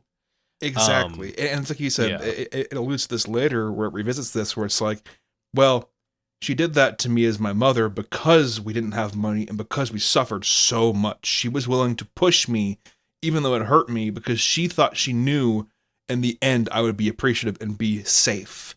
That was what she thought at the time. And she's like, I acknowledge that, but she also, the medicine man's like, but you have to acknowledge also that tore you apart inside, and that really hurt your heart. And she's like, yeah, it did, actually. That really fucking hurt me. It damaged me a lot as a person. But he's like, but you can own that, and you can work forward with that, which is nice. And he's like, but really, you need to realize that you can control that for yourself. And that's just the first instance with her mom already getting that deep. It's like, wow, That's nice. I like that. Yeah, and it kind of it does keep returning to that scene where she is like dropped the cup and her husband's like, "Oh, bring a sake," and it keeps showing her look towards the window and just look out towards the sky. And she basically, this is just, she's like, it made me happy to look out there. And it's her desire to leave, but she is unable to do it because she has played these roles. Like, she has been the dutiful daughter, which led to her being the dutiful wife, so Right. she can't do what she wants to do. And the next kind of pivotal scene, if I remember correctly, the mother has taken her to the house of the like samurai, Right. and she's Essentially like, offers her up like, this is my daughter, she's beautiful, you'll be so happy, I've trained her perfectly, she will be a perfect wife for you, samurai sir. yeah, and they're all being assholes, like, and their faces, we never see their faces. Their faces are what I'm assuming were some kind of maybe like banner or like sign of their status. It's kind of like a cross with like different colors in like the a different coat squares. of arms. Yeah. So we see that, and they're just being fucking terrible to her. Like, once again, the brother is just weirdly horny, and he's like, "Oh, what? I hope she's good in bed for you." And then the samurai, and the samurai is like, says probably the worst thing he could say, where he's just like, "I don't care if she is. I could buy all these women that are good in bed," and it's like, dog, like, her mom is right there. Like, maybe wait until, like, if you're gonna do the fucking quote unquote locker room talk, at least wait until you're in the locker room. But yeah, so there's been fucking terrible to her. And we once again see, she has this mask of kind of like the dutiful daughter. She's just sitting there hearing all this terrible shit and surely realizing, like, oh, this is going to be my life. Like, I'm going to be disrespected. I'm going to be used. And, yep. Medicine Seller's like, once again, pay attention. And, like, the spirit that is, like, truly her, once again, rises up and like goes into this painting, correct? Yeah, but and but it's important to note there that actually she sees the hand of the spirit fox man reach out through the painting to her, like, beckoning her, like, come, I will help you, come this way if you want to leave, if your spirit is not happy here, put your spirit with me. Yeah, and so her spirit's like, oh yes, of course, an escape, a person I can love, wonderful. And it's important to note too, like, during this time, like it shows Ocho, like, watching her mom essentially give her away against her own will, and like Ocho's seeing this demon face on her mom the whole time, like, how fucking could you do this to me? Like, you're evil for this. I can't believe you would do this. And it comes to the point where it's like it shows Ocho, like, reaching out, because, like, she's like under her mom's heel essentially, and she's like, oh, okay, well, my mom's in control. Then she's under the heel of the family, and they're all like surrounding her, and she's like reaching out to her mom, like, come back, get me the fuck out of here. And she's kind of resents, like, how she's left me here, like, this is my life, and she just wants to wash her hands of it, and that's sad. And so we see that, and like you said, her spirit then just says, all right, well, fuck it, if my body's here, I'll at least take my spirit and go with this fox prince, so to speak. From there, I'm trying to think what we see next. I think it does. Oh, no. So there's the whole plot of, he keeps telling her, he's like, you didn't kill. Like, who did you kill? And he keeps asking her, like, who did you kill? And finally she's like, oh, did I kill myself? So there for a minute I thought, like, oh, is that the twist that, like, she committed suicide? And, and even then she's like, oh my God, is that what happened? And he's like, who did you kill?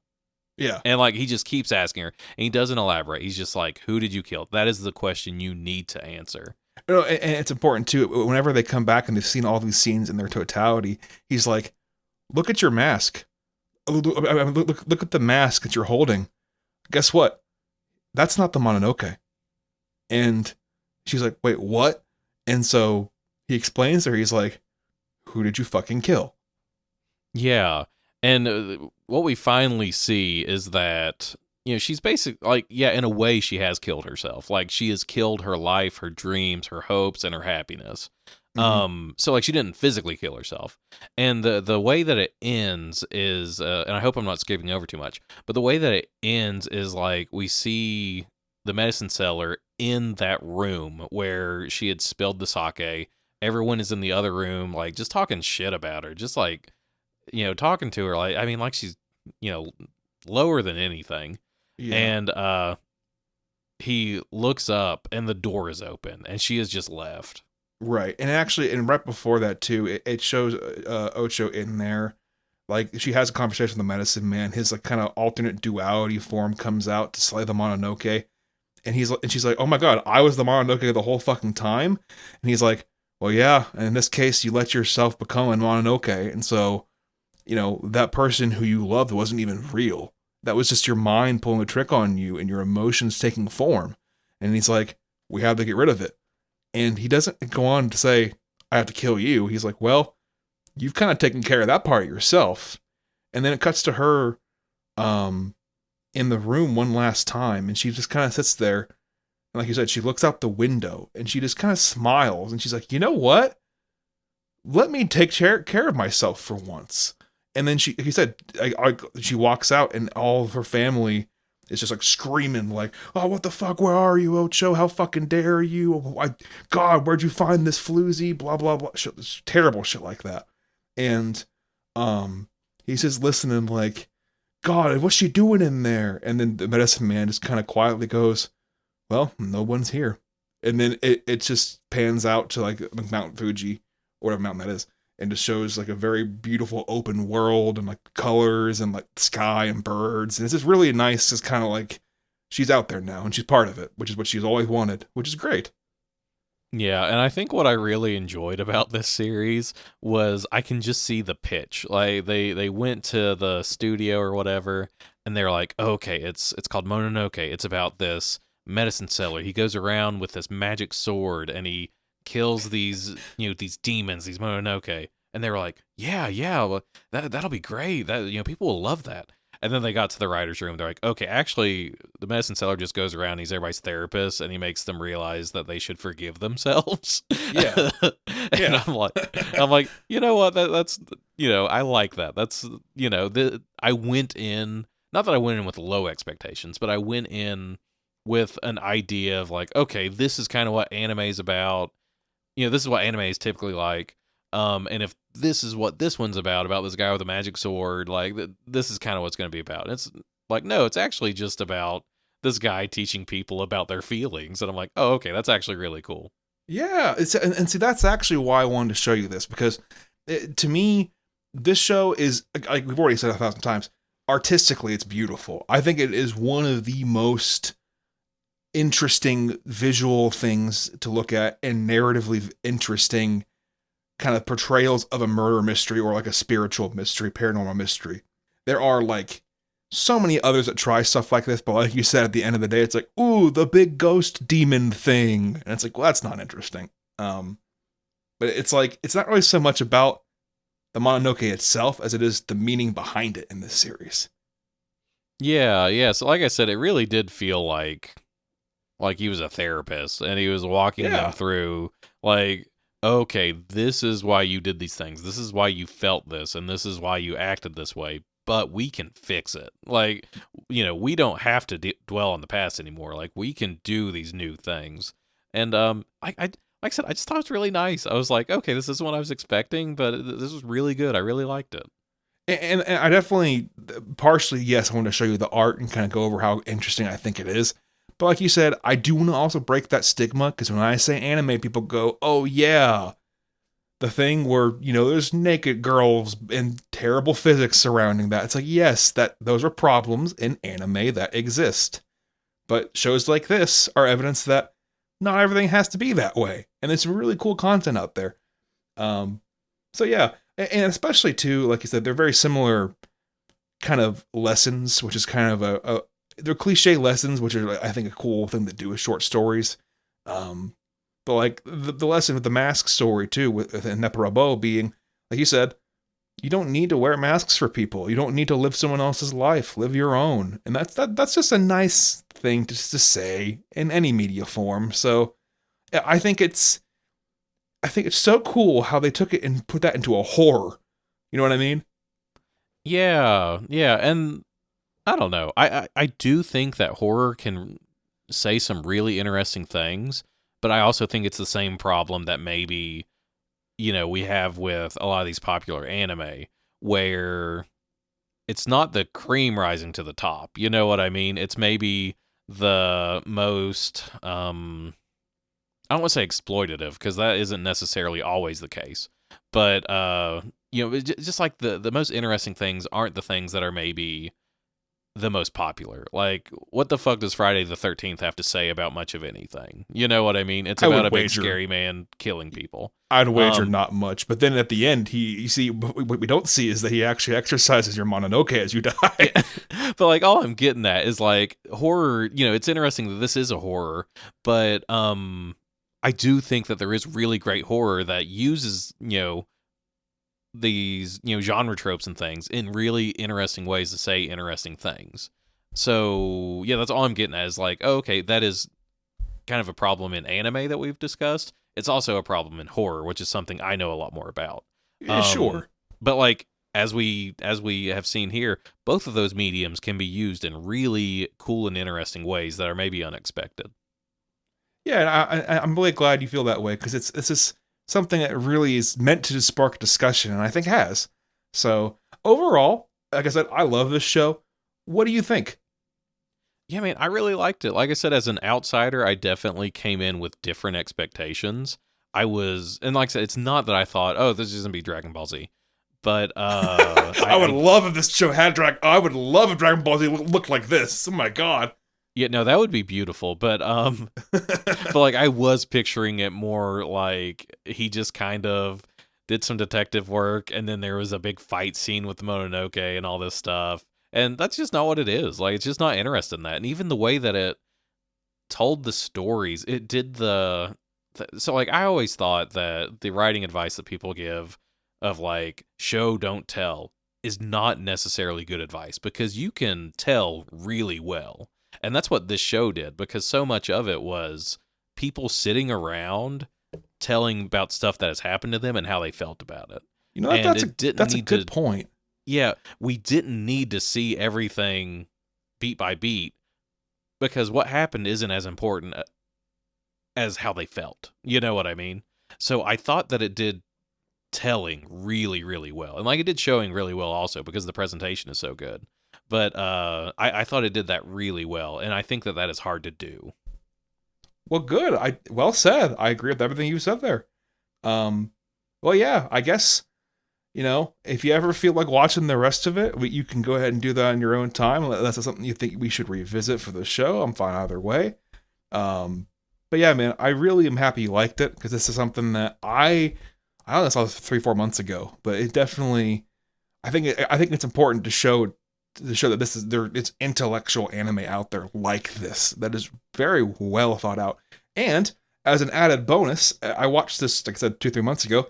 About 2-3 months ago, there is a Mononoke movie that has been announced to come out in Japan this year in June, and so really exciting about that. It's been 17 years since this season was put out, so that was kind of a fucking weird ball left field. I was like, what the fuck? Excellent. So maybe we can watch that whenever it comes out. That might be something we can adventure into on here and discuss as well, because, if it's something you had a positive feedback, maybe we can see how it holds up with new content 17 years later. Yeah. No, I really liked it. Like I said, I thought there was a lot of, really strong strengths here. There was some stuff that I was just kind of like, wait, what? And not because, like a bad way. It's just kind of, there was some stuff that I think where I didn't see the anthology before, or the first 2 episodes, there were just like some mechanics that I didn't understand, of like, it took me longer than I would like to admit what the like balance scale did. Like, he would just whip that thing out and he's like, oh. And truthfully, I think a lot of that is because I gave you these 2 arcs. There are 2 episodes in the first one that handle a paranormal situation, where that's used probably a lot more. And so it might have just been explained better if I actually didn't have you sequence skip. Yeah, I kind of thought that was the case. I was like, okay, this is probably explained in previous stuff, and like it doesn't matter. You know what I mean? Like, and but also, even with that knowledge, like, I'm just like, what the fuck is going? Like, this show is designed to be like, what the fuck am I looking at? What is going on? Especially with the Nopperabo mask arc. That show is like, That arc is like, what is actually happening? And then once you kind of get the overall picture, you're like, oh, that's what that meant. Which is good storytelling, in my opinion. Yeah, no, like I said, I really did like it. I was, pleasantly surprised. And like I said, it's not that I thought you were going to show me something terrible. It's just that I maybe had some preconceived notions about what anime was like. Yeah. And that, this was just really good. I just really liked it. I unironically could see me watching the rest of it just because is there just like one season, I guess, or how long did it run? So it's 12 episodes. You've watched 5 of the 12. So there's, I think, 3 more arcs or 4 more arcs. Can never remember how many there are in this show. I think 3 more arcs, if I'm not mistaken, actually. So definitely feel free to give those a watch if you want, or we can talk off camera. We can see if you want to do this later. So okay. Just out of curiosity, have you seen any of the like Clint Eastwood Man with No Name stuff? No. Man, I might make you watch some of it because every time the medicine seller did anything, I was like, this is giving big Clint Eastwood vibes. I would love to see Clint Eastwood star in a rendition of this in like CGI live action. Oh yeah, they do the thing where they CGI young Clint Eastwood's face onto another actor, and he's just like, somebody's telling them about the worst trauma of their life, and instead of being like, oh, okay, let's figure this out, he just pulls out his gun. He's like, make my day. I'm gonna shoot that Mononoke when it shows his damn face again. He's like, oh. He's like, are you saying the Mononoke's in your brain? I'm gonna shoot it. Oh Jesus. But no, awesome. I'm glad you like it. I'm very pleased. So thank you for watching. Thank you for listening. I do like to kind of see what the public thinks about stuff like this, especially with anime. So on myanimelist.com, it has an 8.42, which is, hey, pretty respectable. You get a lot of times, especially with anime ratings, you get a bunch of people who would probably call weebs more than anything, that will just kind of go rate something very highly or very poorly when neither of those are deserved. And you'll see some crazy opinions floating around. But I think overall people kind of see this as like, this is pretty well accepted as, this is thoughtful, this is thought-provoking, and just really interesting and deserves a watch. Even if you don't like it, you should watch it just for the artistic form of it. Yeah. No, I liked it. By the time I was done with it, I was like, oh, okay, I imagine this probably isn't the most popular anime, but I imagine people who are really into that art form probably think this one's pretty good. Yeah, I'd say you're accurate on that. So, unless you have any other questions, that's it for me this week. We have watched Mononoke. Yeah, thanks for recommending it. It was a lot of fun. Are you ready to hear about what you're going to interact with for the next episode? Oh, God. So, a little bit behind the curtain here. It's been about 3 or 4 weeks since we've recorded the Harlan County, USA episode, but I do know what's coming this week is a part 2 to that episode. So, let it rip. Let's see what's going on here. Okay, man. It's time to lay down your soul to the gods rock and roll. Do you know why? Please elucidate me. Because it's black metal. Oh shit! Finally, some metal. We had Black Sabbath, but finally some black metal. No, yeah, I'm throwing you into the fucking deep end.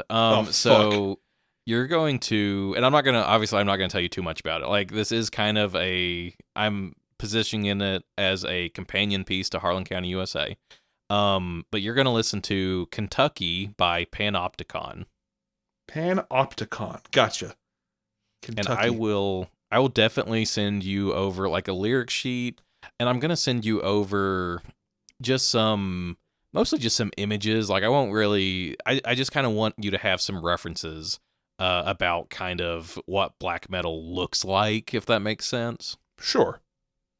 So yeah, I'm excited about it. I'm really excited to get into that because it's a really interesting album. Awesome. Yeah, like I said before, I've not listened to. I very honestly, our very first episode, the one for Black Sabbath with Dio, Heaven and Hell was the first metal I've really consumed in like a full album format. So again, new stuff, exciting stuff for me to kind of get my feet wet. So I'm intrigued to see how I feel because I have zero exposure to this. But then again, you had zero exposure to anime, so maybe we'll have the same result. Yeah, and I definitely am going into this like, oh, okay, the beginning of the episode, I'm gonna have to explain the difference between like black metal and death metal, and stuff like that, because to the untrained ear, they can sound like the same thing. And that's where I'm at. I'm just kind of like, metal is metal, right? Well, I know it's not the case, but I have zero education on that fact. So yeah, I'm definitely excited. Yeah, I'm just very excited about that. I think it'll be a good one. Awesome. Well, I am excited. If anybody has listened this far, I hope you have, thank you again. We really appreciate your time, your patience, you listening to us ramble about some really colorful, really fun anime. This will definitely not be the last anime we cover, but I'm excited to show you what I've got lined up next. I think it'll be pretty interesting for you, and I might get a chuckle or two out of you. We'll see. But from my side, then, if you guys have any other questions, comments, concerns, ideas, complaints, if you want to call us stupid, funny names, just give us an email at bestfriendsdissimilarinterests@gmail.com. Yeah, if you have any negative emotions that you want me to come kill with a sword, just let us know. But you have to tell Matt the truth, shape, and reason first via email, and send a picture so he knows what to look for, because he's going to be in full medicine seller garb when he gets there, makeup and everything. So he'll be there, he'll be ready. So as long as you give us the stuff. It'll be the classic Freud thing where everybody just sends me a picture of their mom, and I'm just like, oh, this is the shape and all these things of their negative emotions. And then they're just at work, and you're just like, show me, tell me why I'm here. And they're like, I'm an accountant, sir. You need to leave. Oh, God. All right, guys. Well, again, thank you all for listening. You have anything else to talk about this week, Matt? No, as always, I want to thank you for showing this to me. I want to thank everyone that is listening, and I just hope that everybody has a good night or a good day or whatever time you listen to it. I hope it is good. Absolutely. Guys, thank you all so much. We'll talk to you again, hopefully next week. We're going to be better about that, but thank you again. Thanks, y'all. Bye, guys.